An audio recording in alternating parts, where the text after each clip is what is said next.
So for today's video is mag-iyaw tag manok. Kay Domingo karon so celebrate ta. Og wala na ako gipakita kung unsaon pagpatay sa manok. Og kana dili mo siga among kalayo. Din nakahilak na kuan kay tungod niya. Paano masabi? Uy nagbiga-biga, nag-iyaw ra kog manok diri. So kana nag-iyaw kog manok. So wala ko naglitson diri. Pero mura naglitson lagi. Kay grabe na kabuling ang manok.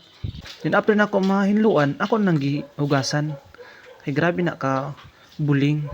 So ako nang gipanguha ang mga balahibo din kana. Ako nang gigama. Din kana ako na nang gibali-bali nga murag siya. What? Pero bitaw no akong gibali-bali kay dili man gud siya mga slice. Sa amo di is dili pa ko kabalo og iyog manok. Diri ra gid ko nakabalo aning pag boarding house nako. Din kana kay sige na ko payog manok. Din kana ako nang gitarong og kulkog. Din while ga-slice ko, sila po diri nag-slice na og mga lamas. Kaning duwa, or assuming lang ni isa. Assuming ba sa maniya, iyara kong gididma. Din back to reality, kaning duwa, prinsesa. Din dili mahimo ang vlog kung walay kontrabida. Palda ni Lola. Ay abi nako, mo patay ni siya. Gakanta din ni siya. Paano masabi? Din back to back to back. What? Din pinali na human ako, so naghugas na ko diri. So, thank you for watching. Follow for more. Love you.